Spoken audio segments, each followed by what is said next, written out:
Bonsoir tout le monde, bonsoir à tous et à toutes. Merci, un grand merci à l'Agora des Savoirs pour son accueil ce soir. Ce que vous venez de voir, c'est des images de l'Observatoire de recherche montpelliérain de l'environnement, l'OREM.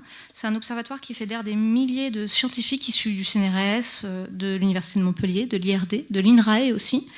Ensemble, on étudie la Terre, l'eau, l'écologie, la biodiversité, avec un objectif toujours, c'est mieux comprendre les changements climatiques et environnementaux aussi, bien sûr. Donc l'OREM, on organise régulièrement des conférences avec nos partenaires au quotidien. Vous avez souvent des rencontres ouvertes au grand public, il faut en profiter. La prochaine date, par exemple, c'est le 10 mars, le mardi 10 mars. Ça se passe à Planète Océan et on fera un sujet sur les loutres du Lez, figurez-vous, qui reviennent. Comme certains sans doute le savent déjà, c'est des loutres qui reviennent sur Montpellier, mais aussi un peu partout en France. Donc on fera une conférence avec Olivier Jiménez du CEF, donc le laboratoire qui est le même laboratoire que nos deux directrices de recherche du CNRS ce soir, qui sont là pour vous expliquer un petit peu les coulisses de leur ouvrage et de ce qu'elles ont découvert autour de la mésange, la mésange de la chenille. 50 ans d'enquête évolutive, c'est un ouvrage que vous trouverez édition Actes Sud. Anne Charmentier et Claire Doutrelan, je vous laisse la scène. Merci.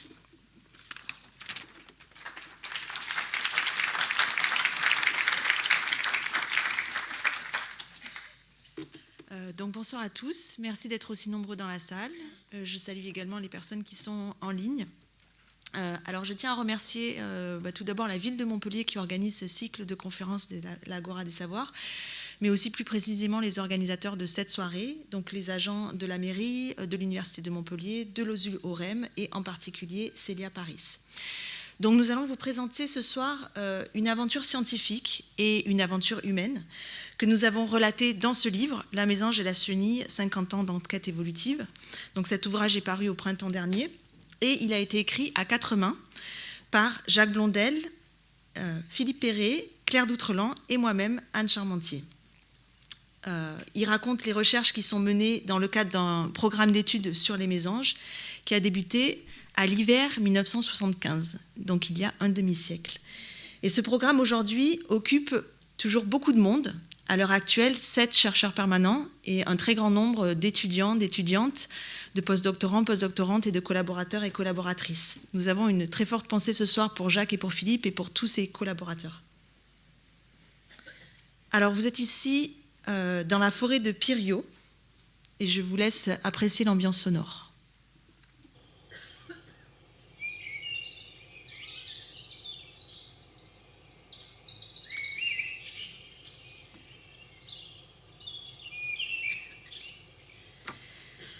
C'est ici à Piriot, au cœur de la vallée du Fango, en Corse, qu'a débuté cette étude à long terme sur les mésanges, il y a un demi-siècle. C'est ici que Jacques Blondel a posé le premier nichoir à l'hiver 1975. Alors pourquoi est-ce que Jacques a posé ce nichoir en Corse ? Eh bien en fait, au début de sa carrière, Jacques était fasciné par un ouvrage en particulier qui a été publié en 1967 par 2 Américains, Robert MacArthur et Edward Wilson. Cet ouvrage, je le traduis en français, s'intitulait « La théorie de biogéographie insulaire ». Et dans cet ouvrage, les auteurs, MacArthur et Wilson, faisaient des prédictions très précises sur comment les espèces et les populations pouvaient évoluer dans ces milieux isolés et confinés que sont les îles. Et en particulier, ils prédisaient... Alors, excusez-moi, il y a le pointeur là, qui n'a rien à faire ici. Ils prédisaient que les espèces devraient être moins nombreuses sur les îles que sur les continents, et que par contre, il y aurait des densités plus élevées d'individus par espèce. Donc Jacques, en fait, s'est lancé dans l'aventure de tester ces prédictions en installant des nichoirs, tout d'abord à Piriot en Corse, dans la belle forêt que je viens de vous présenter, et au Mont Ventoux. Je pense que Jacques était très très loin de se douter que c'était le début d'une aventure qui durerait au moins un demi-siècle et qu'on en parlerait aujourd'hui, en 2026. Alors, on va vous présenter un exposé à 2 voix, Claire et moi, et on va se passer le bâton de la parole. Ici, je vous présente le plan de cet exposé. Donc tout d'abord, on va vous présenter la star, la mésange bleue, et notre travail de terrain de manière générale. Et puis, on va égrener quelques résultats. Alors, on a fait des choix, puisqu'on ne pouvait pas parler de tout ce qu'il y a dans le livre. Claire va vous parler du chant et de la couleur. Je vous parlerai de systèmes de reproduction et des défis de l'anthropocène.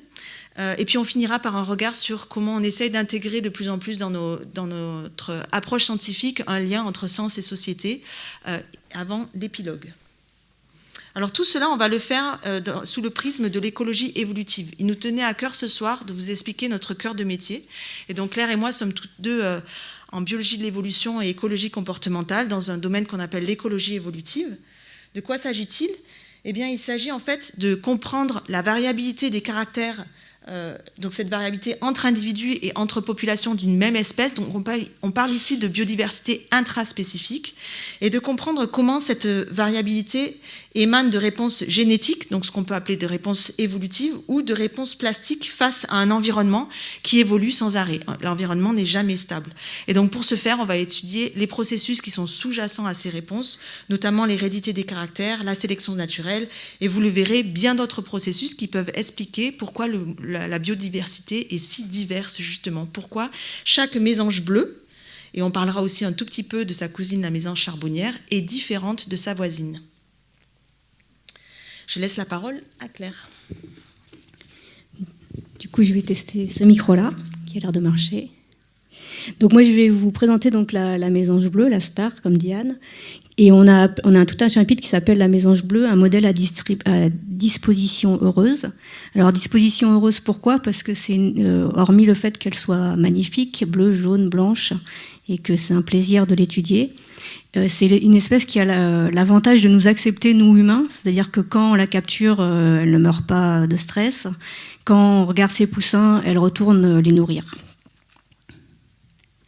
Et donc, c'est un oiseau, une petite carte d'identité qui fait 8 à 10 grammes. Alors, 8 à 10 grammes, je ne sais pas si vous avez une idée de qu'est-ce que ça pèse dans une main, mais pour vous le dire, 8 à 10 grammes, c'est le poids d'une enveloppe. Donc, quand vous avez une petite mésange bleue dans la main, c'est comme si vous aviez une enveloppe que vous alliez mettre à la poste. C'est un oiseau qui est présent dans toute l'Europe, donc qui va du Portugal à la Russie, donc c'est en bleu, la zone de présence, et de la Norvège, Suède à l'Iran. C'est un oiseau qu'on appelle cavicole secondaire. Alors cavicole, ça veut dire qu'elle ne peut nicher que dans des cavités, contrairement aux merles, aux rouge-gorge, aux pinsons, qui ont des nids ouverts. Et secondaire parce qu'elle n'est pas capable de creuser sa cavité elle-même. Donc soit il lui faut, comme en haut, un tronc d'arbre un peu creux, ou comme en bas, un bout de mur, soit il lui faut qu'il y ait un pic dans la forêt, qui ait creusé lui-même un trou pour pouvoir s'y reproduire. Et donc le fait qu'elle soit cavicole, nous, ça nous donne l'avantage de pouvoir lui donner une cavité, ici un échoir, à l'intérieur de laquelle elle va se reproduire et qu'on va pouvoir ouvrir en glissant la porte et regarder ce qui se passe à l'intérieur de la cavité. Alors qu'est-ce qu'on voit quand on ouvre une cavité de mésange ? Donc pour cela, on a des étudiants en ce moment, Jérémy de France et Arlette Fauteux, qui filment ce qui se passe dans les nichoirs.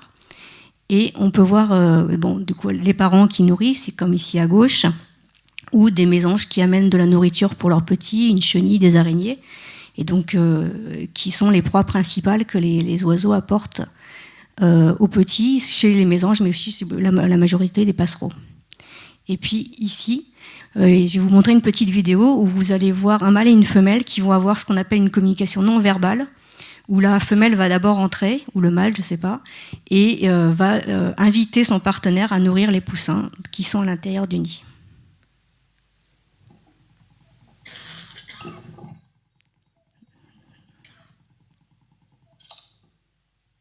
Donc là, on l'entend faire des petits cris, et elle va bouger les ailes.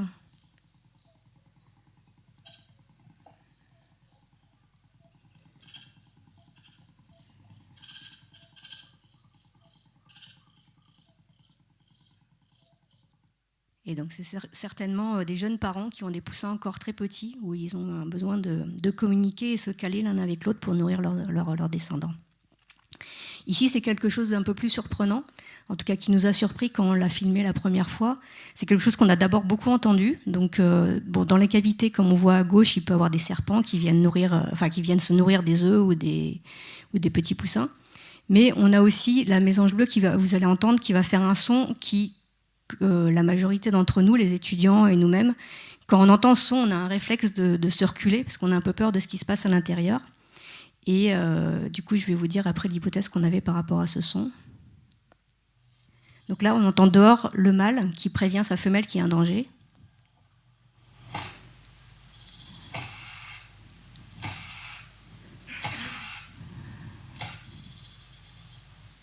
Et donc le son qu'elle a fait, hormis le bruit d'elle, c'était une sorte de hiss, de ksh. Et en fait, ce qu'on a émis comme hypothèse avec Arnaud Grégoire, Philippe Perret et Mylène Dutour, c'était que ça ressemblait à un pchit de serpent, parce qu'un serpent, quand il se fait attaquer, il fait ce cri aussi. Et donc, pour tester l'hypothèse qu'il y aurait une convergence, c'est-à-dire que la mésange imiterait un serpent pour faire peur à des prédateurs mammifères, ce qu'on a fait, c'est d'abord, on a regardé si les chants étaient semblables, et oui, ils étaient semblables à des cris de serpent, des cris de mésange. Et après, on les a repassés à des petites souris en captivité, et on a vu que les souris, quand elles étaient exposées à ce cri cette imitation de serpent, elles étaient complètement figées, aussi figées que quand il y avait un vrai serpent qui lui-même faisait des vocalisations. Un autre comportement qu'on a eu la chance d'observer est celui-ci. Donc vous allez voir la mésange qui n'amène pas une proie, mais qui amène une autre chose.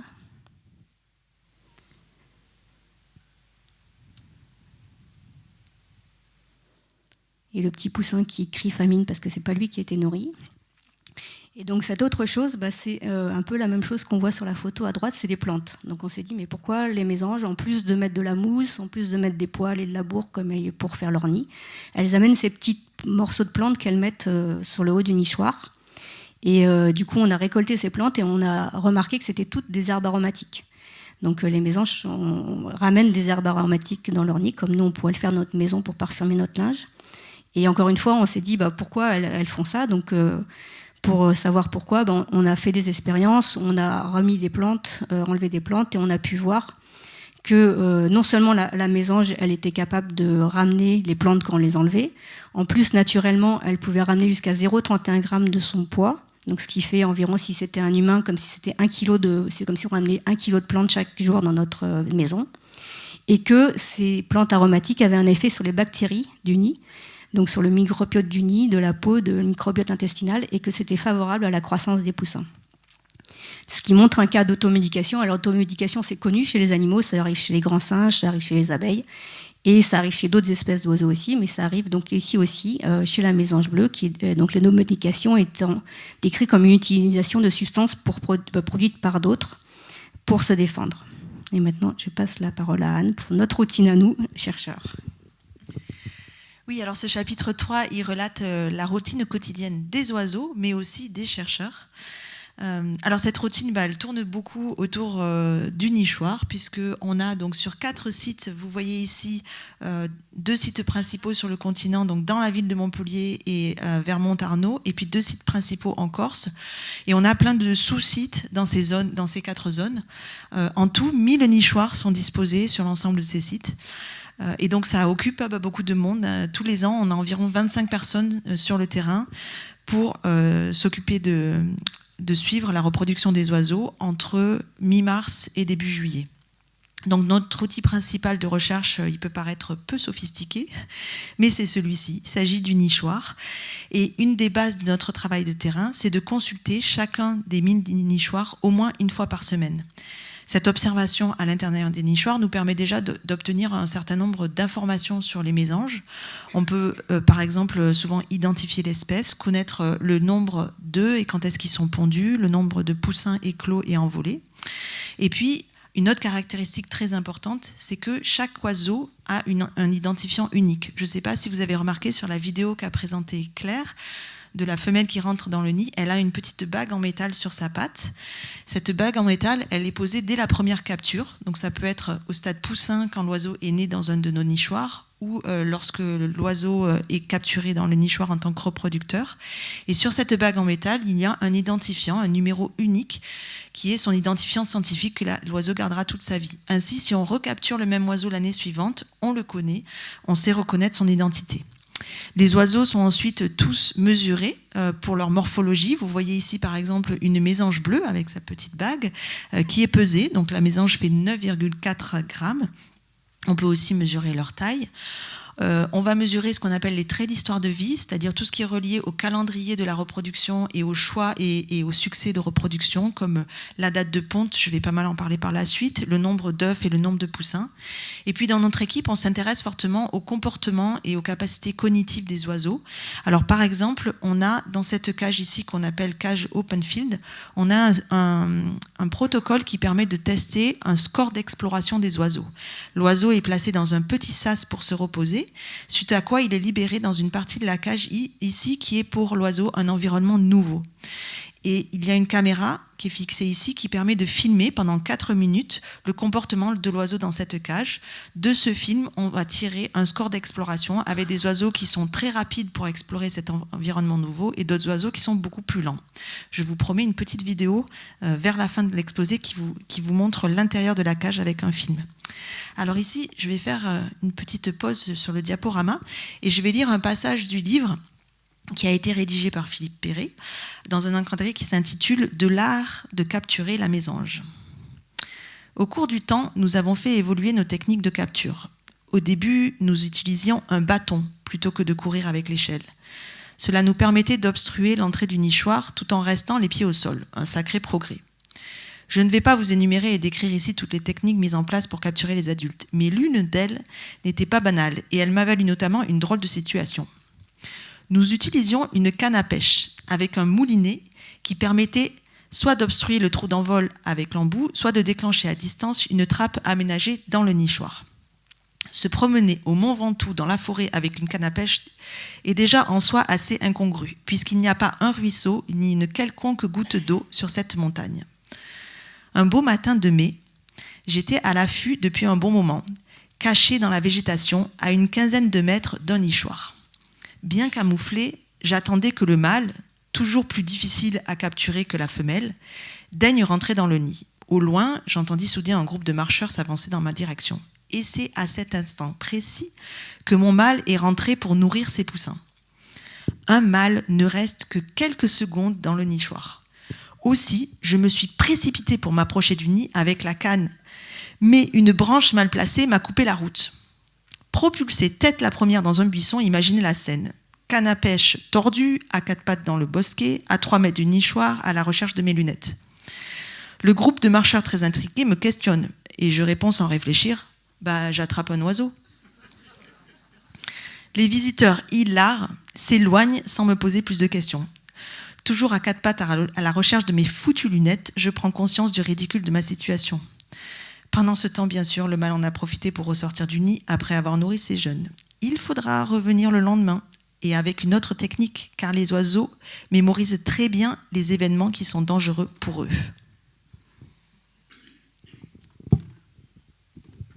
Merci Anne. Donc on va continuer sur des lectures. Pour ce chapitre que j'ai appelé la porte secrète, et où du coup je vais vous parler d'enquête évolutive, d'enquête naturaliste, et puis vous parler aussi un peu de ce qu'on entend quand on se balade dans la forêt et vous faire écouter des chants d'oiseaux. Alors tout d'abord, je vais vous lire aussi un passage du livre.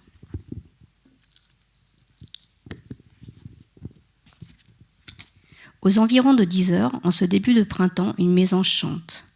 Elle est haut dans le feuillage d'un chêne qui lui semble centenaire, avec son tronc massif et ses branches solides. Nous sommes en avril, je l'écoute attentivement et la regarde. Du haut de son arbre, elle ne semble pas tranquille. Elle chante à tue-tête et bouge sans cesse en regardant tout autour. C'est que chanter si fort attire l'attention des prédateurs et qu'une attaque d'épervier est fulgurante et souvent fatale. C'est aussi parce que ce chant pourrait faire venir un ou une autre congénère et que cet événement n'est pas à rater. Juste avant l'aube, en revanche, la scène est très différente. La mésange est loin d'être seule à chanter. Plusieurs de son espèce vocalisent avec elle, chœur amoureux d'ange bleu. Et ce chœur est accompagné de celui des autres espèces de la forêt. Une véritable explosion de sons qu'on appelle le concert matinal. Celui qui provoque chez certains un bonheur de printemps, chez d'autres des râles d'insomniaques. Et donc ici, je vais vous faire écouter ce concert matinal et vous verrez que l'oreille humaine est un peu comme perdue et qu'on a beaucoup de sons.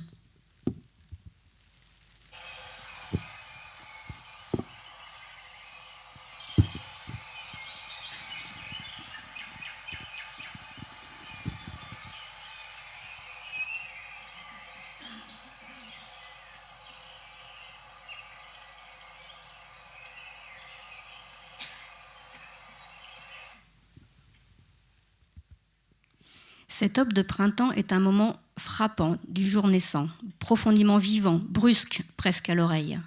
Cette oreille y est comme perdue, mais qui chante et où? Il y a cependant comme un ordre, une suite, au doux et calme silence de la nuit, aux derniers oiseaux nocturnes, parfois comme le hibou petit-duc, s'ajoutent d'abord les premières notes de turdidés, celles des griffes d'renne, des merles noirs par exemple. Leurs chansons graves, flûtées et portent loin. Puis ce sont les rouges-gorges, les troglodytes, les mésanges, noirs, bleus, charbonnières, les pinsons des arbres, les diverses espèces de fauvettes, les roitelets, les grimpereaux, bref, tout un orchestre. Pour notre mésange bleu, à la voix plutôt fluette, il s'agit, pour être entendu, d'éviter si possible d'être trop près des autres, et en particulier du troglodyte, plus petit qu'elle, mais avec une voix de diva mélodieuse et puissante. Troglodyte a la forme mutine avec sa petite queue bien droite, comme élégante. Et donc ici, je vais vous faire écouter un chant de troglodyte et puis après une mésange bleue qui commence son concert matinal avec un petit duc qui finit sa nuit. Donc tout d'abord le troglodyte.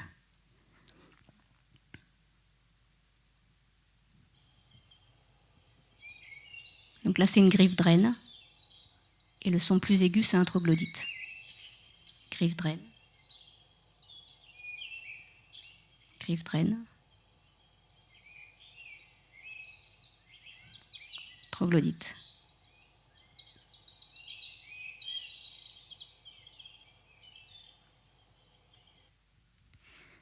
Et donc là, vous allez entendre une petite mésange et un hibou petit duc.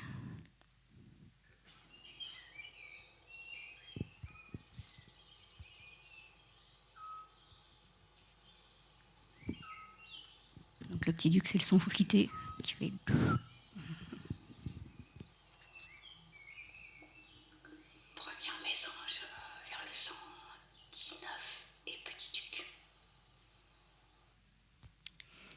Et puis tout s'arrête. Ce moment de fin de concert matinal est toujours comme étonnant. C'est comme si en quelques secondes, on passait d'une fête qui bat son plein, avec plein de choses extravagantes à l'oreille, à un monde de tranquillité, un monde policé, comme si on avait rêvé, qu'on se retrouvait d'un coup dans la douce lumière du matin.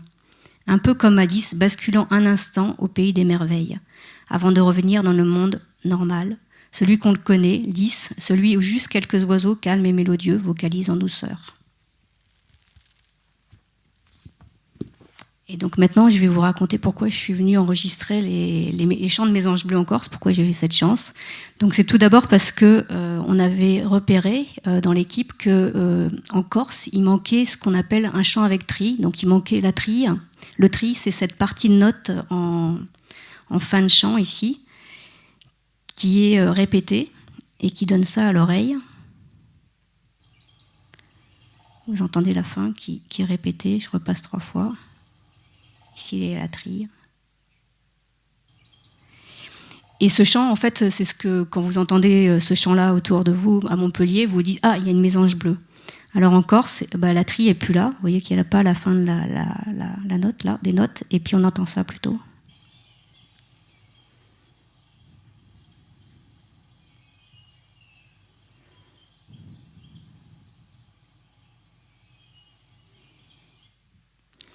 Et donc, l'objectif du travail qu'on a mené à cette époque-là, c'était de se dire pourquoi les trilles ont disparu en Corse et est-ce qu'il peut y avoir des dialectes ou des langues différentes chez les mésanges bleus.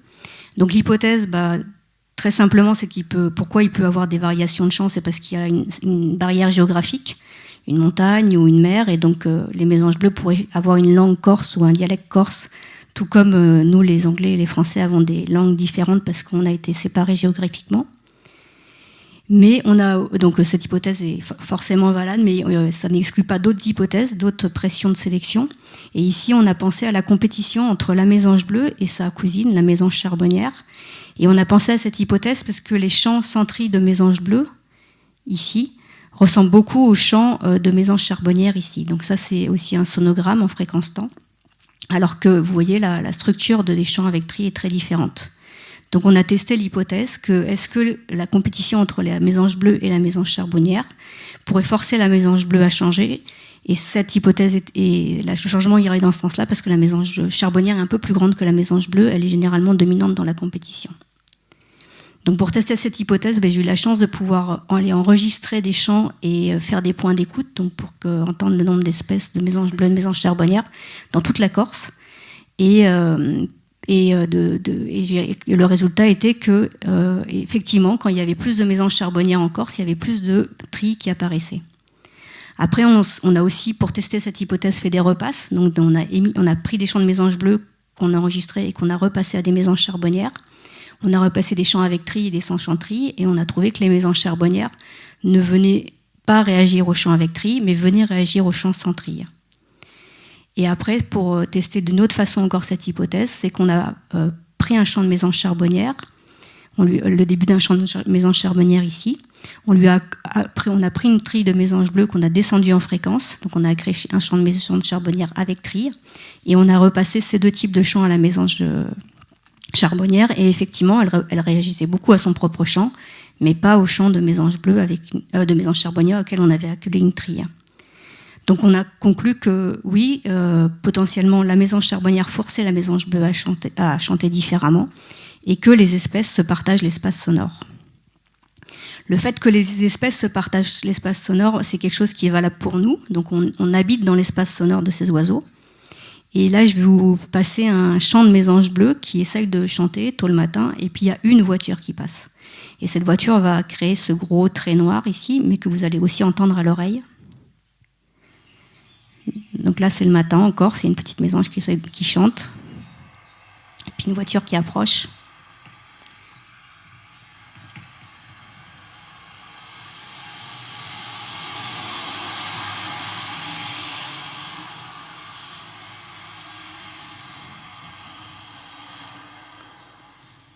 Et la mésange se remet à chanter, vaillante. Et ça, c'est une seule voiture. Donc imaginez s'il y a une autoroute à côté, ou s'il y a tout le monde qui vient travailler le matin et qu'il y a un flot de voitures, donc la mésange bleue n'arrivera plus à chanter. Et donc ça peut avoir des conséquences, c'est pas anodin, parce que les chants, la communication entre les oiseaux leur permet de se passer beaucoup d'informations, de réagir aux prédateurs, etc.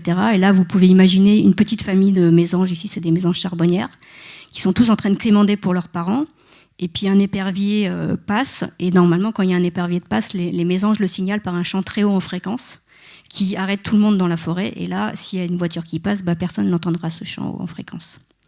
Un autre exemple de communication, mais très très loin dans un autre monde, le monde sonore acoustique des océans. Ici, c'est un cas de communication entre une mère beluga et son enfant, qui est empêché par les bateaux qui soit viennent la voir, soit traversent le Saint-Laurent au Canada. Et les chercheurs ont montré que plus il y avait de passages de bateaux, plus il y avait des chances pour que le jeune beluga et sa maman soient séparés. Et comme après, ils se retrouvent uniquement par l'acoustique, ça donne un jeune qui est perdu et qui a des grandes chances d'être échoué. Donc tout ça pour dire qu'il faut faire attention au monde sonore des oiseaux. Et je passe la parole à Anne. Merci. Pardon, j'ai pas fini. C'était juste pour dire qu'au final, je vous aurais rien dit sur la... Pardon. Petit coup d'émotion. Sur la porte secrète. Et donc, je vous invite à aller lire le chapitre. Mais si jamais vous voulez pousser cette porte secrète, vous pouvez... télécharger une application, j'ai aucun conflit d'intérêt, qui s'appelle Merlin, que peut-être nombreux d'entre vous connaissent. C'est une application que vous pouvez vous mettre sur votre téléphone, et quand un oiseau chante, il vous dira l'espèce qui chante, ce qui vous permettra de petit à petit reconnaître les oiseaux qui sont autour de vous. Et à chaque fois que vous sortez, de saluer ces alliés à plumes qui constituent notre monde. Et là, je passe la parole. Je vais reprendre la parole, mais très brièvement, puisque Claire est la spécialiste du chant, mais aussi des couleurs. Mais je vais vous donner une petite mise en bouche sur le chapitre 6, qui s'intitule « Sganarelle en son nichoir ». Donc par manque de temps, c'est juste un teaser pour vous donner envie d'aller lire le chapitre. Alors moi j'ai démarré ma thèse au début des années 2000 et c'était une époque où il y avait un boom dans les outils en génétique. Et ces outils en génétique nous ont permis, sur la base de une petite goutte de sang prélevée par oiseau, de reconstituer des généalogies entières d'oiseaux. Ici vous avez par exemple l'individu dont la bague s'intitule 69 88 294 et on a pu identifier en rouge son papa, sa maman, ses grands-parents, ses arrière-grands-parents, etc. sur des dizaines de générations. Mais ce qu'on a découvert en faisant ces généalogies, c'est que l'espèce mésange bleu, tout comme on a découvert plus tard pour d'autres espèces, elle est socialement monogame, c'est-à-dire que c'est un papa et une maman qui trouvent un territoire, construisent le nid et élèvent leurs petits. Mais en fait, elle est génétiquement polygame. Qu'est-ce que ça veut dire ? Eh bien, ça veut dire que dans un très grand nombre de nids, eh bien, il y a au moins un poussin du nid qui a un père biologique qui est autre que le père qui les nourrit. En Corse, on a évalué qu'il y a jusqu'à 25% des poussins, donc un quart des poussins, qui n'ont pas pour père biologique le père nourricier. Donc voilà, pour comprendre comment on a étudié ce phénomène, pourquoi il a lieu et comment il évolue, je vous encourage à aller lire le chapitre 6. Donc moi je vais vous parler maintenant de la couleur, qui est un autre moyen que les oiseaux ont pour communiquer entre eux. Et la couleur, c'est un sens que nous utilisons beaucoup entre humains. Quand on parle de sensation, on parle souvent en termes de je vois, je vois des choses, même quand comme c'est de l'acoustique souvent, en fait d'ailleurs. Et pourtant, on est très handicapé par rapport aux oiseaux parce que nous, on a 3 codes pour regarder les couleurs qui nous donnent accès à toutes ces magnifiques couleurs de l'arc-en-ciel, du violet au rouge en passant par le jaune et le vert. Mais les oiseaux, ils ont 4 cônes. Et ce 4e cône leur permet de voir en plus ce qu'on appelle les ultraviolets. Donc, ce qui fait que les oiseaux voient le monde d'une façon radicalement différente de la nôtre. Et il se trouve que pour nos mésanges bleus, que nous appelons mésanges bleus, en fait, elles ne sont pas bleues, mais elles sont ultraviolets bleus. Ici, c'est un spectre de réflectance de la couleur. Donc, quand on mesure avec un spectrophotomètre la couleur, on a accès à qu'est-ce qui est reflété entre l'ultraviolet ici et le visible, notre visible à nous ici. Et on peut voir que la mésange bleue, la majorité de son pic de réflectance se trouve dans l'ultraviolet et que les mâles et les femelles qui nous paraissent à nous humains de la même couleur sont en fait légèrement différentes. Donc, ce n'est pas une grosse différence, mais légèrement différentes dans l'ultraviolet. Ainsi, mâles et femelles de mésanges bleus sont différentes dans notre invisible. Et ici, je fais une toute petite aparté pour vous citer ce livre d'Ed Dion qui s'appelle « Un monde immense », qui parle de tous les sens qu'ont les animaux qu'on n'a pas, nous, entre humains, parce que chaque espèce a ses sens qui lui sont propres, et chaque espèce voit le monde de façon unique. Et c'est un livre absolument passionnant, et j'aime beaucoup cette citation ici qui dit « Inutile d'aller chercher des extraterrestres sur des planètes lointaines, nous les avons juste à côté de nous. Ces animaux ont une interprétation du monde complètement différente de la nôtre. » Alors pourquoi moi je me suis intéressée à la coloration de la mésange bleue dans les années 2005, quand je suis arrivée dans l'équipe, quand je suis revenue dans l'équipe, c'est parce que je voulais savoir déjà est-ce que la couleur était quelque chose qui était lié à la qualité des individus, et surtout est-ce que la coloration des mésanges était aussi quelque chose qui signalait la qualité qui était utilisée dans le choix de partenaires.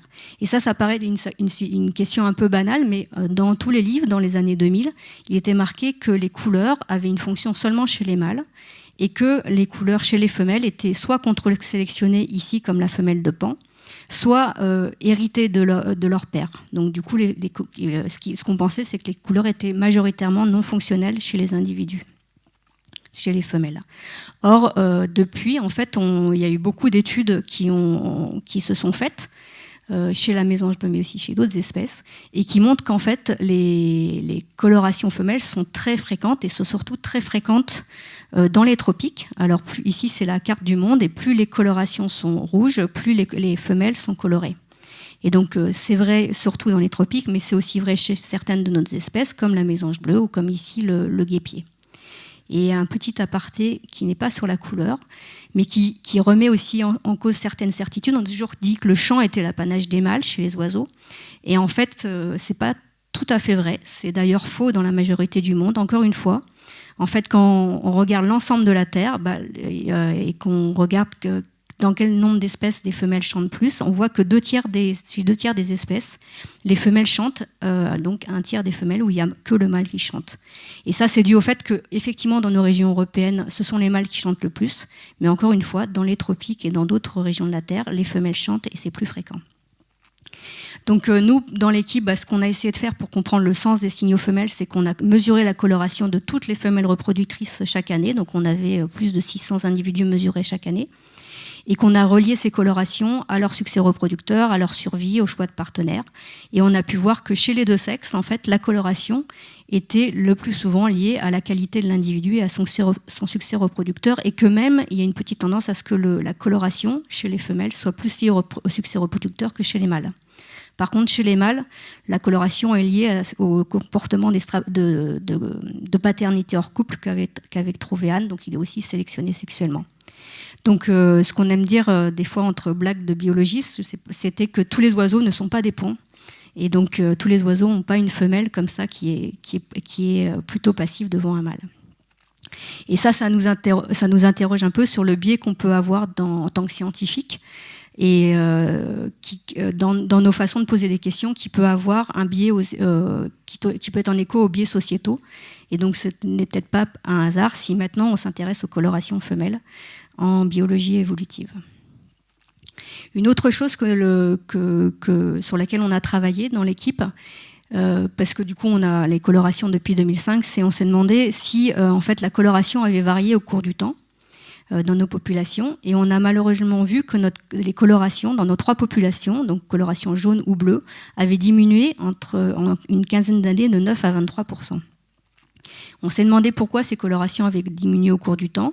Et évidemment, comme on est dans un temps de changement climatique, on s'est demandé si ça pouvait être un effet des températures estivales, c'est-à-dire la température au moment où la mésange fait sa couleur, fait sa mue.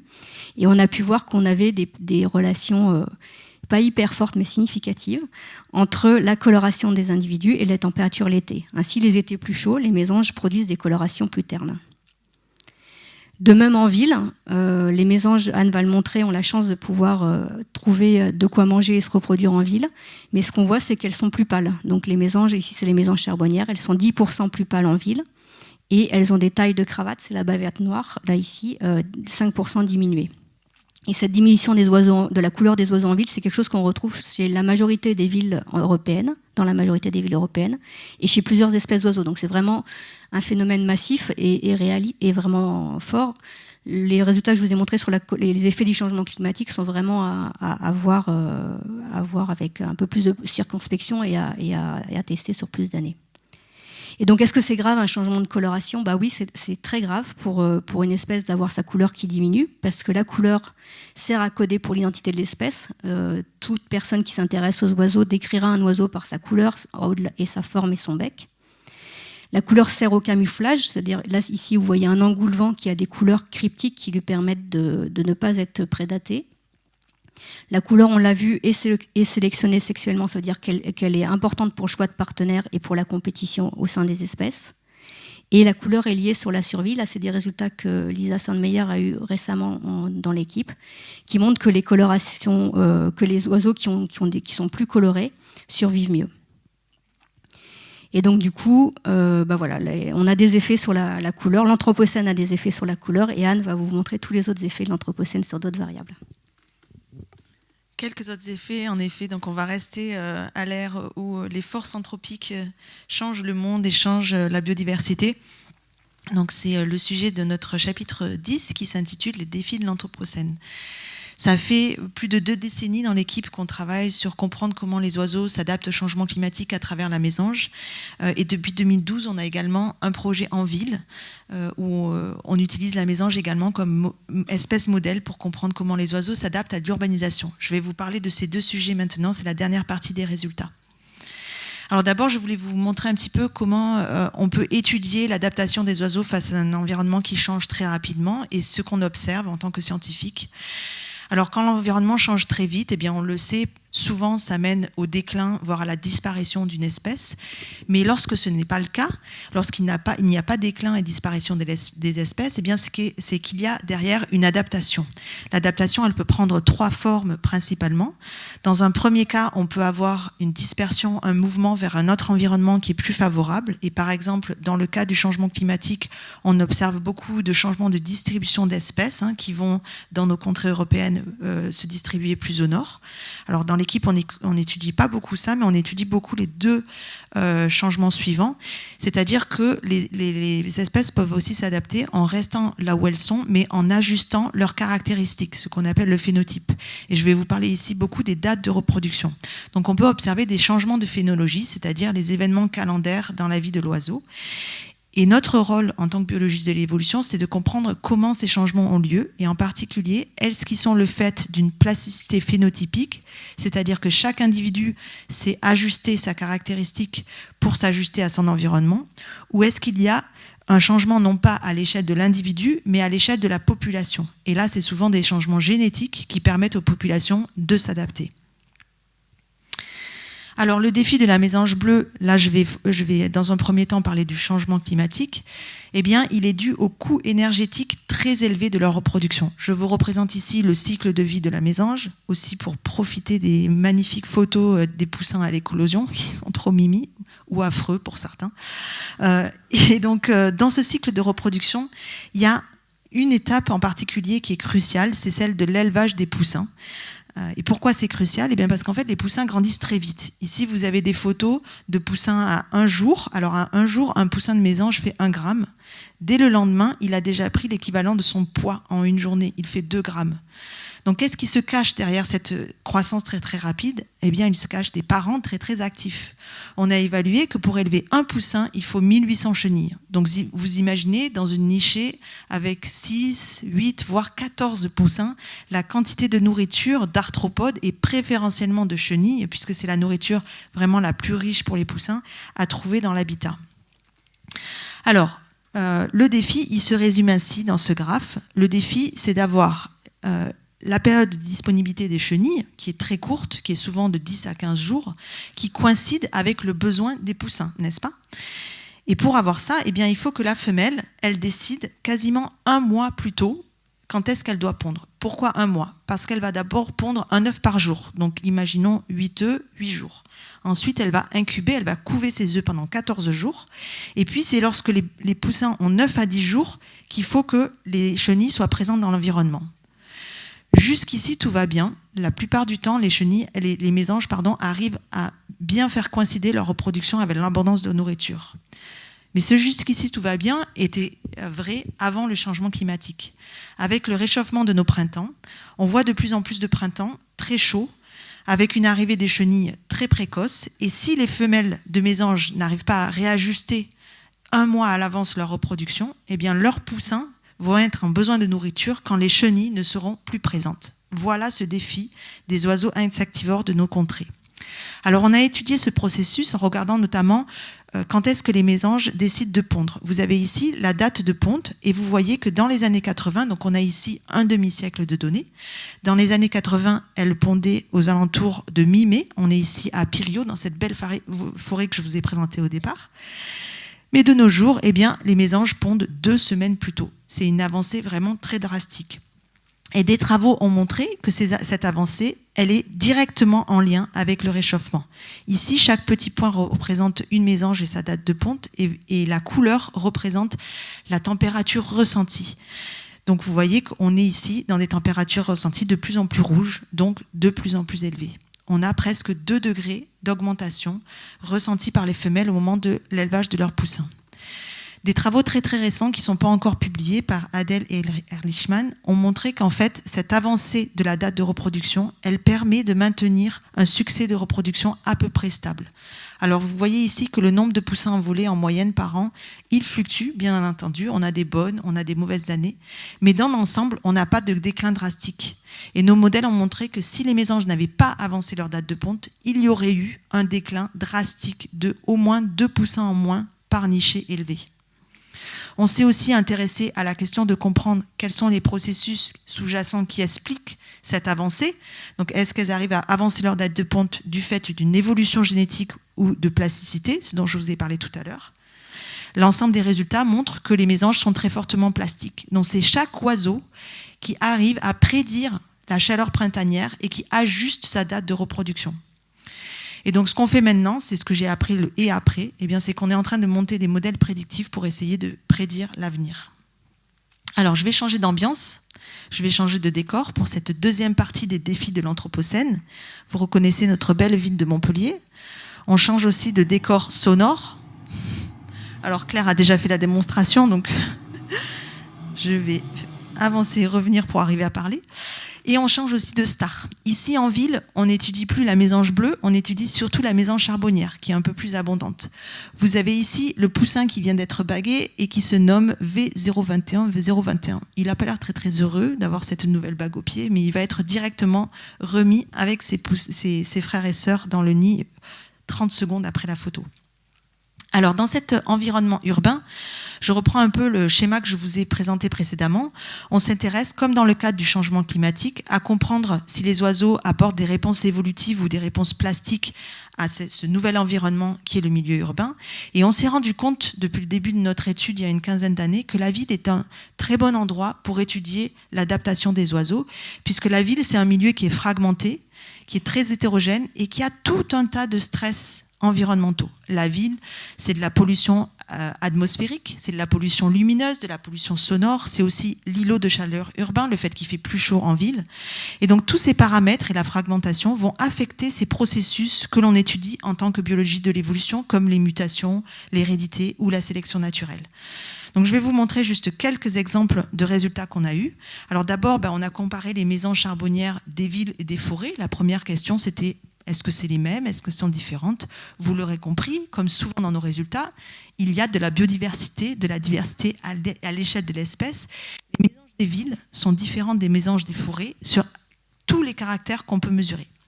Les mésanges des villes sont plus petites et elles sont plus légères que leurs conspécifiques en forêt.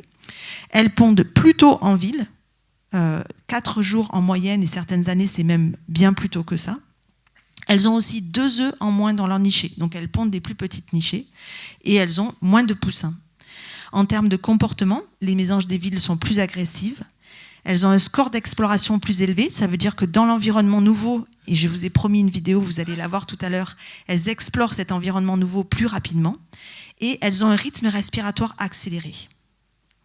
Alors pourquoi? Bien entendu, la recherche c'est ça. On observe de la diversité et on se demande quels sont les processus qui mènent à cette diversité.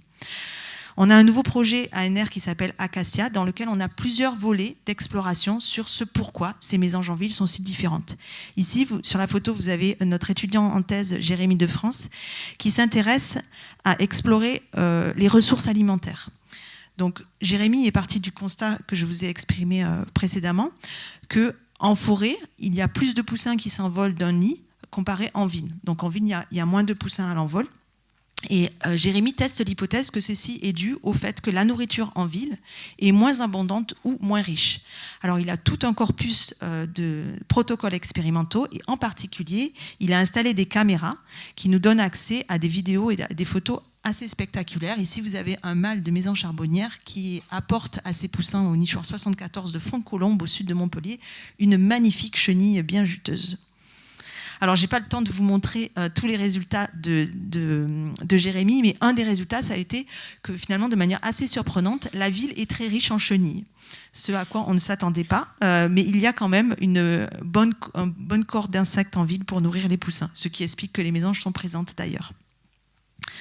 Bon, après, il y a un autre volet de nos recherches qui porte sur la sélection naturelle. Alors là, c'était pour vous compléter un petit peu l'ensemble des approches, mais je n'aurai pas le temps d'en parler, mais on a démontré le fait que la sélection naturelle est différente en ville. Et le tout dernier volet des recherches dont je vais parler, il s'agit de tester s'il y a évolution génétique, si les mésanges en ville sont différentes, aussi du fait qu'elles sont différentes génétiquement. Alors comment on fait ça? Eh bien, on fait ce qu'on appelle une expérience de jardin commun.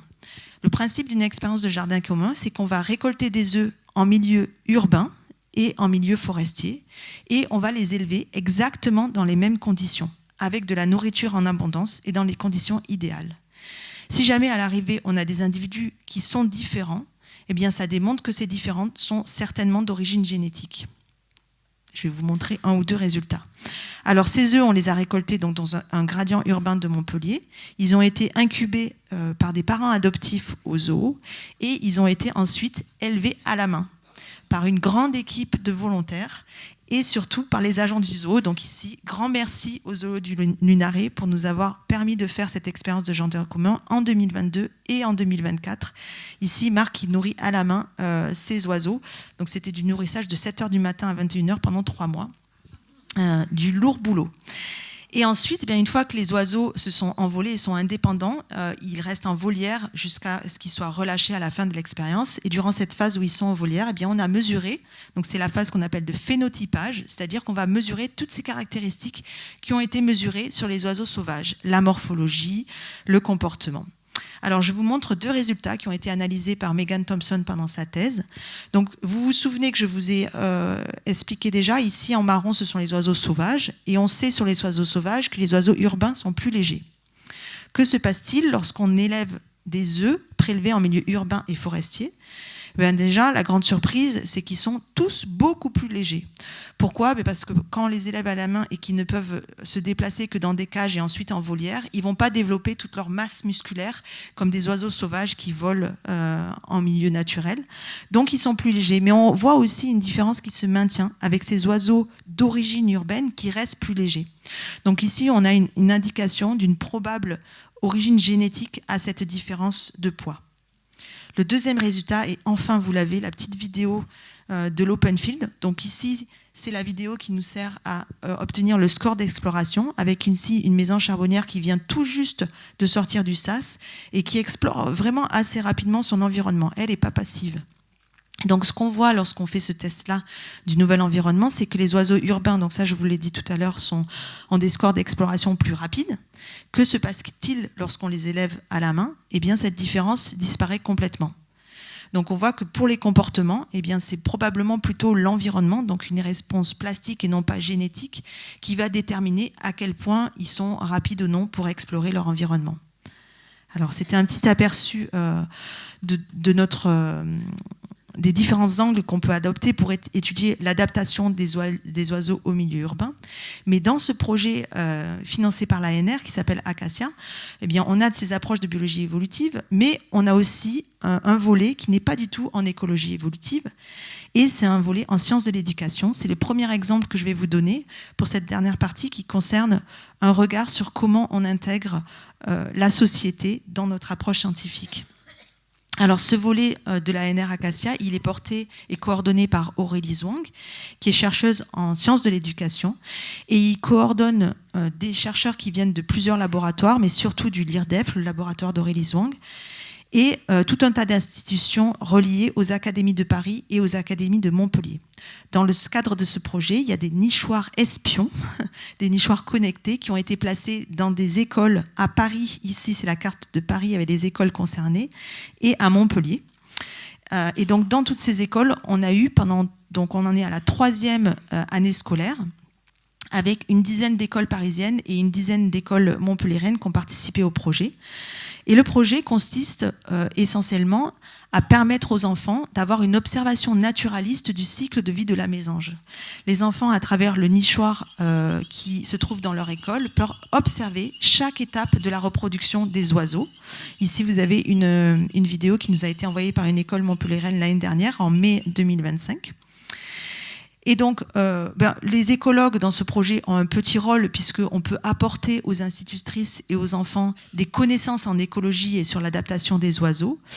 Mais le gros du boulot, bien, ce sont les chercheuses et les chercheurs en sciences de l'éducation qui vont évaluer la faisabilité de ce projet éducatif, les enjeux et surtout vont évaluer comment cette observation naturaliste affecte le lien qu'ont les enfants avec le vivant non humain. Alors, je ne peux pas en dire plus sur ce projet, donc je suggère aux organisateurs de l'Agora d'inviter Aurélie Zhuang à vous présenter un exposé dans quelques mois, parce qu'il y a beaucoup de choses à dire sur ce projet. Donc, toujours dans cet rapport science-société, moi, je vais vous parler d'un travail que j'ai eu la chance de faire avec des artistes autour non de la forêt corse, ça va peut-être venir un jour, mais d'une autre forêt qu'on a étudiée dans une autre île, qui est l'île de São Tomé, qui est au large du Gabon, et où on a la chance aussi d'étudier les oiseaux et l'évolution en milieu insulaire. Donc l'évolution en milieu insulaire, c'est ce qui avait amené Jacques à arriver en Corse il y a des années. Et donc c'est aussi des recherches qu'on mène sur d'autres îles du monde. Et donc on a fait une exposition avec ces artistes qui sont nommés ici. Et on a créé une association qui s'appelle Plumes et Racines, où on invite à parler de l'écologie de façon sensible et de parler de notre rapport au monde. Et cette exposition, on a eu la chance de la faire à la Altropisme à Montpellier, comme une première exposition, puis à la Galerie de la Biodiversité à Porto. Et donc là, c'est une des photos de cette exposition. Ici, je vous montre un autre travail réalisé par les artistes, où on voit ici des chants qui ont été matérialisés. Donc l'artiste a fait des sonogrammes qu'elle a fait disparaître dans des papiers de soie et qui illustraient le chant qui disparaît dans l'espace. Et on a fait aussi collectivement cette cabane. On voit un arbre et c'était une cabane où on mettait des livres à disposition pour les gens. On mettait un carnet où les gens pouvaient raconter leur histoire, ce qu'on a appelé éco-biographique, en faisant référence à un travail d'un philosophe Jean-Philippe Piron, qui propose que chacune racontions les histoires qu'on a avec le vivant de façon à s'y connecter et à se transmettre sa valeur. Et dans cette cabane, on a aussi eu la chance de pouvoir inviter un musicien, Fisherman, qui a joué avec les chants d'oiseaux qu'on avait enregistrés à São Tomé et qui a joué aussi avec sa propre musique. Un autre travail que j'ai la chance aussi de pouvoir commencer, c'est avec une philosophe de l'environnement, Clara Poirier, où on va proposer des balades sonores dessinées. Donc c'est un travail que j'avais eu la chance de commencer à Montpellier lors de la Comédie du Livre avec Anne, où on avait proposé aux gens de Montpellier de venir écouter les chants d'oiseaux. Et puis après, ce qu'on propose aux gens, c'est de dessiner ce qu'ils entendent. Et ça a l'avantage de vraiment faire écouter. Alors bien sûr, si on ne veut pas dessiner, on peut aussi marquer, ça peut faire écho à plein de choses de notre enfance et de notre quotidien. Et ici, ça c'est un dessin qu'a fait Clara Poirier, où elle imagine des notes d'oiseaux qui se transmettent dans un silence et dans un univers, dans un espace acoustique un peu dense. Et vous et nous tous, on peut faire ce qui s'appelle la science participative, c'est-à-dire qu'il y a beaucoup de propositions de scientifiques. Ici, c'est une proposition du Muséum d'histoire naturelle qui propose de compter les oiseaux des jardins. Alors ça peut être les oiseaux, ça peut être les papillons, ça peut être d'autres choses, et de mettre ces données à disposition pour les chercheurs du Muséum d'histoire naturelle pour voir les changements d'effectifs.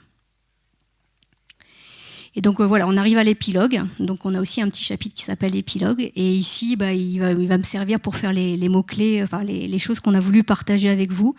Donc on espère qu'on a réussi à partager avec vous l'enthousiasme qu'on avait pour le vivant et les oiseaux, mais pas que. L'enthousiasme pour l'écologie évolutive. Et on vous invite à écouter, regarder les autres espèces. Non seulement parce qu'elles sont belles et qu'elles font partie du patrimoine comme une œuvre d'art, mais aussi parce que ça vous nourrira. On espère qu'on vous a donné des espoirs malgré les changements climatiques, les dérèglements climatiques divers que nous faisons face et les pertes de biodiversité. Et que l'espoir réside non seulement dans les alliances qu'on a montrées en tant qu'humains, mais aussi parce que la mésange bleue a une capacité à s'adapter et à innover. Alors là, on l'avait symbolisé dans le livre par cette mésange bleue qui ouvre une bouteille de lait. Et ça, c'est quelque chose qui s'est passé dans les années 50 en Angleterre, où les mésanges bleues attendaient les laitiers et ouvraient avec leur bec le petit bout d'aluminium pour y prendre la crème. Et nous, avec les données qu'on a, on a pu vous montrer qu'elles sont capables d'ajuster leur date de ponte, d'imiter des cris de serpents pour faire fuir des prédateurs, d'ajouter des herbes aromatiques dans leur nid pour améliorer la condition de leurs poussins, de changer leur façon de chanter s'il y a des compétiteurs. Bien sûr, c'est difficile quand même de nier les inquiétudes qu'on a pour les oiseaux et pour le vivant, et notamment pour les insectes, qui sont la base de tout, l'écosystème des oiseaux et de nombreux autres êtres vivants sur Terre, et les insectes qui diminuent de façon drastique partout.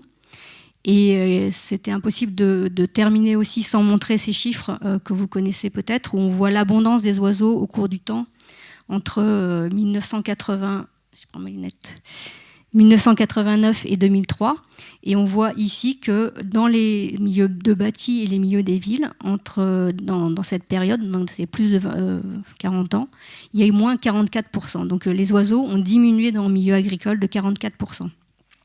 Et c'est pour ça qu'il faut vraiment qu'en tant que chacune, nous faisions des alliances entre le vivant et entre nous pour pouvoir faire quelque chose face à ce déclin de la biodiversité. Et pour finir, je vous invite à réfléchir chacune avec votre rapport avec le vivant et donc faire au sein de collectifs et aussi de lire les travaux faits par les philosophes, les photographes, les anthropologues et les scientifiques. Et là, j'ai cité quelques livres qui m'ont beaucoup touché ces derniers temps. Donc de Jean-Philippe Pierron qui s'appelle Le jeu est un nous, Silver Petit qui a un livre assez truculent sur les vautours et sur son travail de naturaliste et de photographe qui attend les vautours. L'autre rêve américain, c'est un philosophe qui est parti aux États-Unis et qui a traversé tous les États-Unis en vélo et qui raconte ce qu'il a ressenti dans cette traversée en se situant un peu dans la marge parce que faire du vélo aux États-Unis c'est un peu dangereux. Le bouquin de Rachel Carson qui est de 1960 qui était une des premières à alarmer par rapport aux effets des pesticides sur le déclin du vivant et ce bouquin de Virginie Maris qui est très intéressant sur la biodiversité et évidemment comment ne pas parler d'Alessandro Pignoschi et de Philippe Descola qui avait été invité il y a quelque temps et la maison emblématique d'Alessandro Pignotti. Et pour finir, avant de repasser la parole à Anne, je vais citer cette phrase de Jean-Philippe Pierron, que je trouve très touchante, qui dit « La rencontre avec le vivant ouvre une brèche poétique et sensible, permettant une nouvelle manière de se penser, d'agir et de ressentir. » Donc nous tenons à remercier tout d'abord les organismes qui nous emploient, puisque 50 ans de données et de recherche... Ça se fait par des financements et par des emplois de chercheurs. Tous ceux qui nous ont accueillis sur le terrain, en Corse et sur le continent, et qui continuent à nous accueillir tous les ans, tous les printemps. Ceux qui nous soutiennent, notamment l'OSUOREM qui nous soutient depuis 2009, et c'est très précieux. Les financeurs de projets plus ponctuels comme l'ANR, et puis notre maison, le Centre d'écologie fonctionnelle et évolutive, et toutes les personnes de l'administration qui nous aident à travailler. Alors ici, c'était vraiment pas possible de mettre sur la diapositive tous les noms des personnes qui ont participé à ce programme de recherche d'un demi-siècle. On les a toutes citées, alors on en a peut-être oublié, mais dans le livre, il y a un chapitre qui cite toutes les personnes et il y a plus de 300 personnes, doctorantes et doctorants, post-doctorantes et doctorants, des étudiantes et étudiants en master, des collaborateurs un peu du monde entier. Alors, on a cité ici les personnes qui sont au CEF et qui sont au cœur des recherches actuelles. Et j'ai oublié de citer surtout Stéphane Durand, qui n'est pas au CEF, mais qui était notre éditeur en or chez Actes Sud. Et je voudrais finir en remerciant les doctorantes et les doctorants actuels de notre équipe qui travaillent sur la mésange bleue et la mésange charbonnière, Jeanne, Hélène, Arlette, Jérémy, Laurine, Lucie et Lisa. Le futur de la recherche est sur la mésange et entre vos mains. Merci à tous.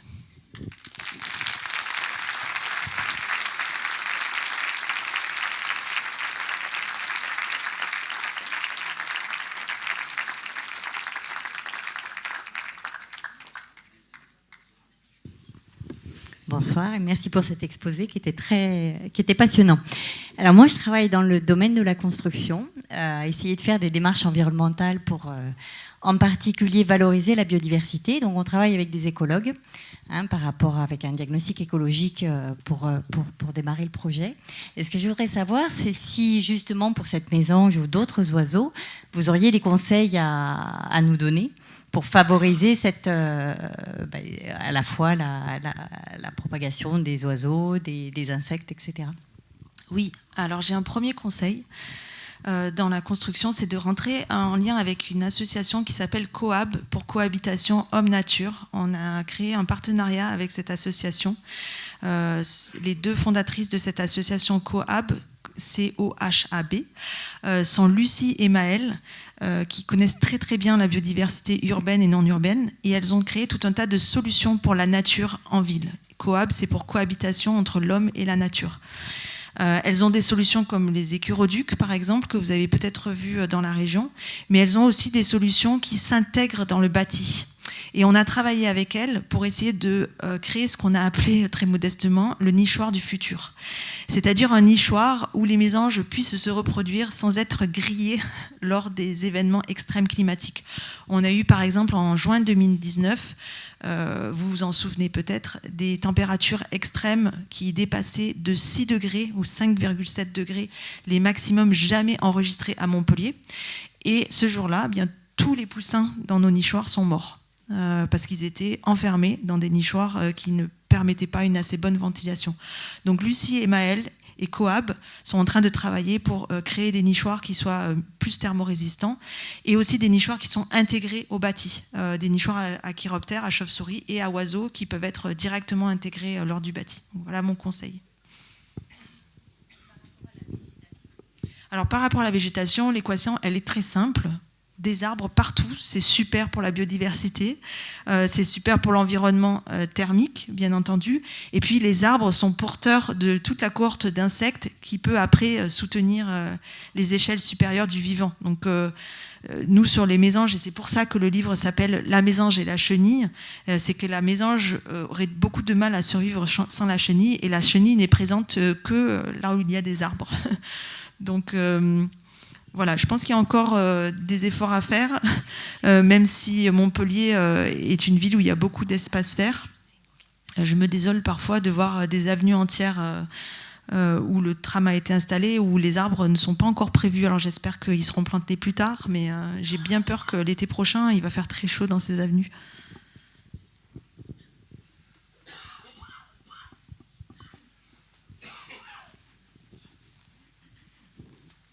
Bien entendu, je ne parle pas des essences d'arbres, mais il est maintenant connu et reconnu par les urbanistes que planter des arbres avec des essences locales, c'est beaucoup mieux que des essences exotiques qui ne portent pas les cohortes d'insectes qui intéressent nos oiseaux. Oui, monsieur. Oui, bonsoir, et merci pour cet excellent... Je vais regarder, on vit le long du Lez, nous, donc en ville, et ça m'amène à une petite question, justement, savoir si dans ce milieu urbain, comparé au milieu forestier, il y a quand même des spécificités de zones où sont plus les mésanges que les autres. On a de la charbonnière, ça c'est mon premier point. Le deuxième, on a bien sûr un endroit pour les nourrir, et c'est avec des grains de blé souvent, ou de tournesol. Et on n'a pas du tout parlé dans l'alimentation, alors savoir à quel moment ça peut leur être favorable ou pas. Voilà. Donc pour la première question, comme disait Anne, il faut des arbres. Donc les zones où les oiseaux sont bien, c'est des zones où il y a des arbres, des buissons. Donc une zone où il n'y aurait que du béton, là on peut entendre des oiseaux, mais ils devront aller très loin pour se nourrir. Et par rapport à la nourriture l'hiver, c'est pas négatif et c'est plutôt positif de les nourrir avec des graines l'hiver. Et donc quand on regarde ce que mangent les mésanges, elles en mangent beaucoup, comme vous voyez quand vous les nourrissez. Et ce qu'il faut, c'est arrêter au printemps, parce que les chenilles sont quand même vraiment des meilleures proies pour elles et pour les poussins. Et donc elles auront plus de minéraux, de bonnes choses par rapport pour produire leurs œufs, si elles arrivent à aller prendre les bonnes nourritures. Bonsoir, merci beaucoup pour cet exposé. Concernant les chenilles, quelle est la taille que préfèrent manger les petites mésanges? Je pense à une chose, il y a malheureusement énormément de chenilles processionnaires qui font de gros dégâts. Est-ce que par hasard, les petites mésanges pourraient diminuer le nombre de chenilles processionnaires? Merci pour la question. Alors la taille des chenilles, première partie de votre question, ça dépend de l'âge des poussins. Lorsque les poussins sont tout petits, à l'éclosion, les parents apportent des petites chenilles et puis ils augmentent la taille au fur et à mesure. Mais dans l'ensemble, dans nos contrées, c'est la tordeuse du chêne qui est la chenille qui constitue l'essentiel du régime alimentaire au printemps, puisque comme Claire l'a dit, après, en hiver, elles sont plus granivores. Par rapport à la chenille processionnaire du pin, vous savez que c'est une chenille urticante pour nous autres humains, et c'est une chenille urticante également pour les oiseaux. Donc les oiseaux ne peuvent pas se nourrir de cette chenille. Par contre, ils peuvent se nourrir de la larve de la chenille processionnaire du pin. Et nous avons des collègues qui ont mis en place des tests qui semblent concluants. J'avoue que j'étais à la base un petit peu sceptique, mais apparemment il est possible d'entraîner les mésanges charbonnières en particulier à découvrir que dans les nids de chenilles processionnaires du pin, il existe des larves qui sont goûtues et qui sont comestibles par les mésanges. Donc il y a eu un programme de recherche, je ne sais pas où il en est aujourd'hui, mais qui a démarré il y a quelques années, pour essayer d'apprendre aux mésanges à découvrir cette nourriture que sont les larves de chenilles de processionnaires, et ensuite à avoir une transmission verticale, c'est-à-dire que si on apprend à un certain nombre d'oiseaux, ils vont aller ensuite montrer à leurs congénères dans l'espoir d'une lutte biologique. Il est quand même probable que l'étendue des dégâts de la chenille processionnaire du pin ne pourront pas être résolus uniquement par cette solution de lutte biologique, mais c'est une piste. Bonjour, ou bonsoir plutôt. J'ai une question qui est un peu en marge, je pense. J'ai souvent lu et entendu dire que les chats étaient les principaux prédateurs des animaux, des oiseaux notamment. Je voulais savoir si c'était quelque chose de vrai et dans quelle mesure ça l'était. Oui, c'est vrai. Alors, j'ai pas les chiffres, mais les chats sont des prédateurs redoutables. Et donc, pas que des souris et des rats. Ils mangent beaucoup d'oiseaux, beaucoup de lézards. Et il y a certains pays où les gens empêchent leurs chats de sortir la nuit pour limiter les effets. On a des collègues qui ont mis des caméras aussi sur les chats, où on pouvait voir tous les cas de prédation. Donc, les chats sont adorables, mais effectivement redoutables. Moi, un conseil que j'aime bien donner aux gens qui ont... Alors moi, j'adore les chats, hein, c'est un petit peu problématique. Hein. Mais il y a quand même une solution. C'est qu'au moins, pendant la période de reproduction des oiseaux, et au moins en avril, mai, juin, gardez vos chats à l'intérieur, parce que les plus vulnérables pour les chats, ce sont les poussins à l'envol qui apprennent à voler. Et donc, si au moins on peut permettre à ces poussins d'apprendre à voler avant que le chat ne revienne dehors, je pense que c'est possible pour un grand nombre de chats d'être gardés à l'intérieur. Hein. C'est ce qui se fait maintenant en Australie. Il y a interdiction absolue de sortie des chats. S'il vous plaît. Moi, je constate que... Oui, je suis là. Ah, merci. Je constate que... je ne dois pas être que le seul, mais qu'il y a de plus en plus de pigeons en ville. Alors, entre les pigeons, les pies, ou les corneilles et les corbeaux, ça fait des sacrés compétiteurs face aux tout petits oiseaux que sont les mésanges et autres passereaux. Alors, comment... qu'est-ce que vous pouvez dire là-dessus ? Je peux dire plein de choses. Vous n'avez pas cité la perruche à collier.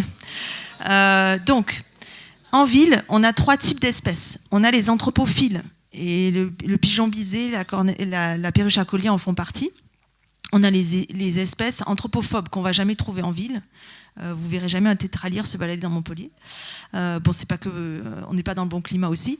Et puis vous avez les espèces anthropotolérantes. La mésange fait partie de ces espèces qui tolèrent la ville, mais qui n'ont pas une dynamique de population qui fleurit en ville. Par rapport aux espèces anthropophiles, effectivement, il y a un certain nombre d'espèces qui prennent la place de nos oiseaux communs. Alors, ce n'est pas trop le cas du pigeon, parce que le pigeon bisé, il n'a pas de régime, par rapport à la mésange en tout cas, il n'a pas un régime alimentaire et il ne se reproduit pas sur des sites qui pourraient gêner la mésange. C'est par contre tout à fait le cas pour la perruche à collier. Et il y a des solutions. Je sais que la mairie de Montpellier est très tracassée par la prolifération des pigeons, aussi... pas des mouettes, mais les goélands argentés, merci. Ils nous sollicitent régulièrement, d'ailleurs, pour faire des projets de recherche, notamment sur la perruche à collier. On a des collègues, notamment à Barcelone, qui ont étudié toutes les solutions possibles pour lutter contre ces espèces anthropophiles et leur prolifération. La première solution, c'est de convaincre le grand public, ici présent, vous en êtes les représentants, d'arrêter de nourrir les pigeons. Voilà, c'est quand même la méthode la plus efficace. Il y a des chercheurs qui ont testé des méthodes de stérilisation, enfin plein de méthodes. Et en fait, la méthode qui marche le mieux, c'est de dire aux gens, ah ben oui, les perruches à collier à Barcelone, elles sont très belles, elles peuvent se poser sur votre main et venir nourrir dans votre main, mais ne le faites pas, ne nourrissez pas les pigeons et les perruches à collier. Et c'est une solution qui, si elle est adoptée, est finalement assez efficace, parce que les pigeons, si on cache bien notre nourriture, nos poubelles, et qu'on ne leur donne pas à manger, ils vont plus proliférer. Bonsoir, merci beaucoup pour la présentation. Ma question c'était, vous avez dit qu'il y avait de la plasticité chez les mésanges, mais du coup ça veut dire que ça n'a pas été sélectionné, c'est pas une adaptation. Donc est-ce qu'il y a une sélection sur la plasticité aussi ? Oui, tout à fait. On a une collègue, notamment Céline Tepleski, qui travaille sur l'évolution de la plasticité. Et donc, la réponse plastique peut évoluer et être sélectionnée. Et donc, ça, c'est aussi des objets de recherche de la mesurer. Je ne sais pas si tu veux ajouter quelque chose. Merci. Bonsoir. Merci pour votre exposé, pour la passion que vous nous transmettez. Ma question porte sur une lecture que j'ai faite d'un oiseau des villes. Je crois que c'était la fauvette, dont on montrait que le bec évoluait entre des fauvettes de ville et des fauvettes de la campagne, dû au fait qu'il y avait des nourrissages par les humains, avec des graines plus dures à casser, des choses comme ça. Est-ce que c'est des choses que vous observez sur vos espèces ? Alors, c'était une étude anglaise qui s'est faite en fait sur la maison charbonnière. Oui, et qui effectivement reliait le fait que les oiseaux des villes ont des becs plus longs avec la présence d'alimentaires. Les Anglais sont très très amoureux de leurs oiseaux des jardins et ils ont des alimenteurs à peu près partout. Et donc l'explication a été qu'il y a eu évolution vers des becs plus longs pour arriver à récupérer plus de graines dans les alimenteurs. Comment vous dire ? On a beaucoup discuté de cette étude dans l'équipe. Et ce n'est pas quelque chose qu'on observe chez nous. Alors ça peut être parce que en France, il y a beaucoup moins de nourrissage en fait qu'en Angleterre, mais en fait, on a aussi moins de données, et en particulier parce que la mesure du bec est quelque chose qui est très difficile à faire, et depuis quelques années, on a décidé d'arrêter de mesurer les becs. Voilà. Donc voilà, j'essaie de répondre rapidement.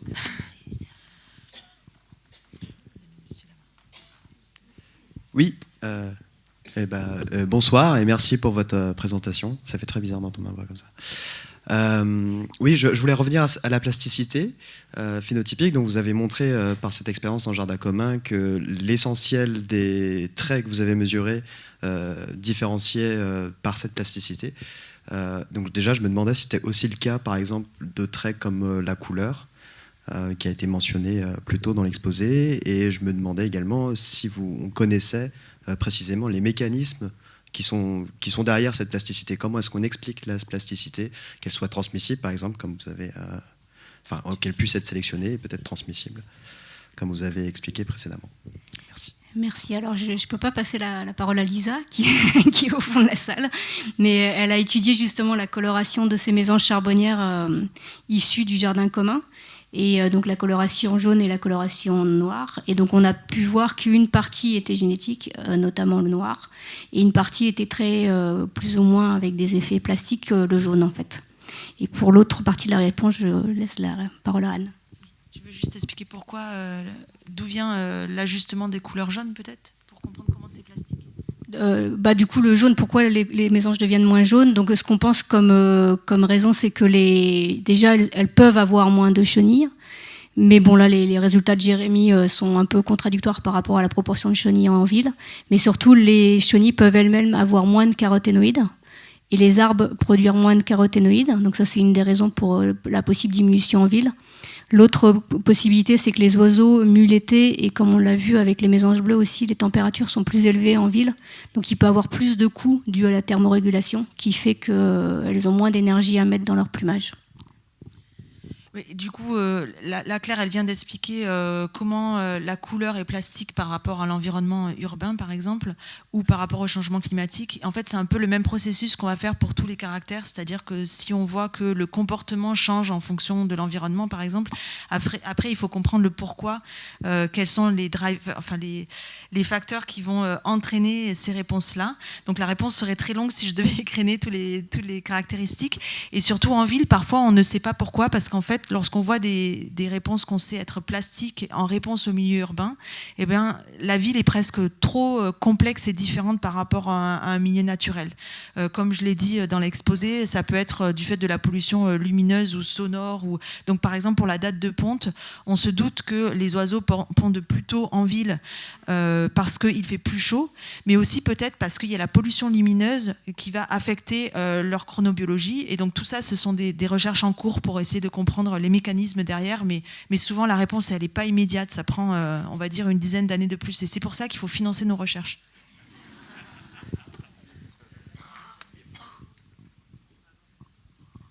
Est-ce que la démoustication peut avoir un impact sur une population, soit de mésanges, soit d'autres espèces d'oiseaux?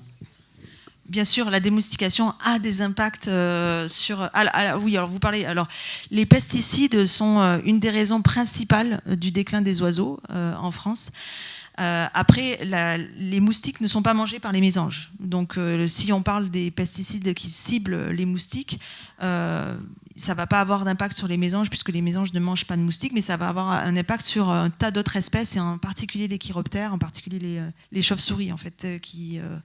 se nourrissent beaucoup des moustiques. Donc oui, ça a un impact énorme.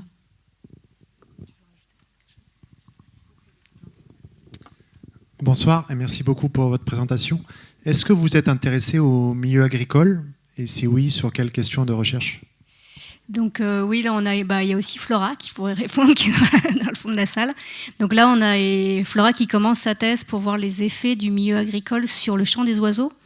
Parce que donc on sait par beaucoup de publications qu'il y a vraiment un lien entre les pratiques agricoles, notamment l'utilisation de pesticides, mais aussi la disparition des haies, mais aussi l'homogénéisation des paysages agricoles et la diminution des oiseaux, et que c'est un des facteurs principaux, hormis additionné évidemment au dérèglement climatique. Et donc du coup l'objet de la thèse de Flora là, ça sera de regarder si un des mécanismes possibles qui peut expliquer ce déclin des oiseaux, au-delà de juste le fait qu'il y a moins d'insectes du fait des pesticides, pesticides voulant dire tuer les insectes, ça pourrait être aussi parce que les oiseaux communiquent moins bien, et le chant, qui est leur principale façon de déclarer leur flamme à leurs partenaires, est diminué et pourrait participer à faire une sorte d'effet d'un vortex négatif qui pourrait accroître le déclin des oiseaux. Bonsoir, merci pour la présentation.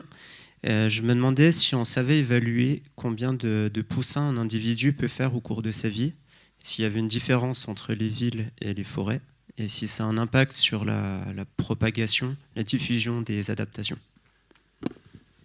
Alors oui, on peut évaluer, notamment grâce aux généalogies que je vous ai montrées, on peut évaluer le succès reproducteur total, combien... de poussins un individu mâle ou femelle peut avoir durant sa vie. Après, nous, on voit les poussins jusqu'à l'envol. Donc, on n'a pas décrit précisément le cycle de vie, mais les poussins s'envolent du nid aux alentours de 20-21 jours. Et après, le chercheur ne sait plus trop ce qui se passe, puisque le poussin ne revient jamais au nid. Dans le livre, on a un chapitre où on parle des oiseaux très longévifs. On a des oiseaux dans nos populations, notamment en Corse, qui ont vécu jusqu'à 9 ans. Et alors, j'ai fait le calcul du succès reproducteur total, et je crois que ça dépassait les 50 poussins, peut-être même plus. Je ne me souviens plus, les chiffres sont plus dans ma mémoire, mais ils sont dans le livre. Mais après, il y a une très très grande variation. La plupart des individus auront 0 ou 1 poussin qui va vraiment survivre, et puis il y en a qui vont en avoir beaucoup plus. Donc il y a une immense variation. Il y avait une deuxième partie à votre question où j'ai répondu. Ah oui, les conséquences de quoi Ah oui, la ville. Alors oui, on sait qu'en ville, donc je vous l'ai dit, en ville, il y a moins d'œufs et donc moins de poussins. Et en plus, quelque chose dont je n'ai pas parlé, c'est qu'on a fait des analyses de survie et on a montré que, notamment les juvéniles, donc les individus qui ont 1 an ou moins, ils survivent moins bien en ville. Les adultes ont à peu près la même survie, mais ils survivent moins bien en ville. Donc en fait, on soupçonne que le fait qu'il y a moins de poussins qui s'envolent et qu'en plus ils arrivent moins bien à survivre, ça a un réel impact sur la dynamique de la population, et que les populations de la ville sont ce qu'on appelle un puits, c'est-à-dire qu'en fait, il y a sans arrêt des individus qui viennent de l'extérieur de la ville pour réalimenter ces populations urbaines qui n'arrivent pas à avoir une dynamique de population stable. J'espère que ça répond à votre question. Sinon, on en reparle après. Il y aura une dernière question juste ici. Oui, il y a une 50aine d'années, lorsque j'ai construit la maison, j'avais fait intégrer une boîte à lettres dans le pilier d'entrée. Et très rapidement, les mésanges sont venus très régulièrement. Pendant une 30aine d'années, elles sont venues donc prendre la place de mon courrier. Mais j'avais tout imaginé dès le début, puisque j'avais construit sur la murette, j'avais bricolé une boîte à lettres, tout simplement.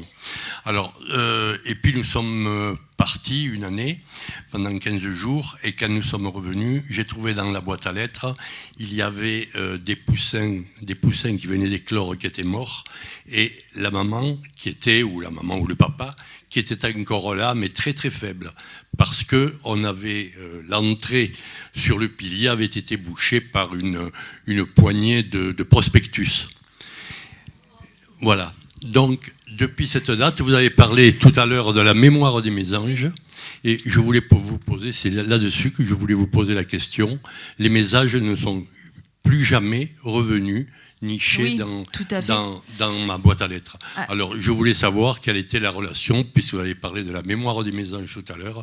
Je voulais savoir un petit peu... Mais merci pour votre question, parce qu'on n'a pas du tout eu le temps de parler des capacités cognitives de ces oiseaux. Et il y a des chercheurs qui travaillent sur ces capacités cognitives. Alors, juste brièvement, par rapport à votre histoire sur la boîte aux lettres, c'est quelque chose qu'on a déjà vu en Corse, sur un de nos sites. Il y avait une boîte aux lettres qui était occupée tous les ans, et en fait, la personne avait fini par mettre en gros dessus, s'il vous plaît, pas de courrier, et mettre une autre boîte aux lettres à côté pour justement éviter ce genre d'incident. Et par rapport à la mémoire, ces oiseaux, notamment la mésange charbonnière qui est beaucoup étudiée sur ses capacités cognitives, c'est vraiment incroyable ce qu'elles sont capables de faire en fait. Il y a vraiment des gens qui étudient leur apprentissage, ce qu'on appelle aussi... je l'ai qu'en anglais, l'apprentissage inversé, c'est-à-dire par exemple on peut leur mettre des petits pompons de couleur et la nourriture se cache derrière les pompons bleus et pas les pompons orange. Elles apprennent ça et dès le lendemain on inverse les couleurs et tout de suite en 5 secondes elles arrivent à retenir les bonnes associations de couleurs et même parfois des semaines, voire des mois après, elles ont encore en mémoire ces associations de couleurs. Donc il y a vraiment des projets en cours sur ces capacités de mémoire des oiseaux et ça nous révèle des capacités bien plus importantes que ce qu'on ne pensait. Merci. Et merci beaucoup à toutes les deux, Anne Charmentier et Claire Boutrelan. Merci à toutes et à tous.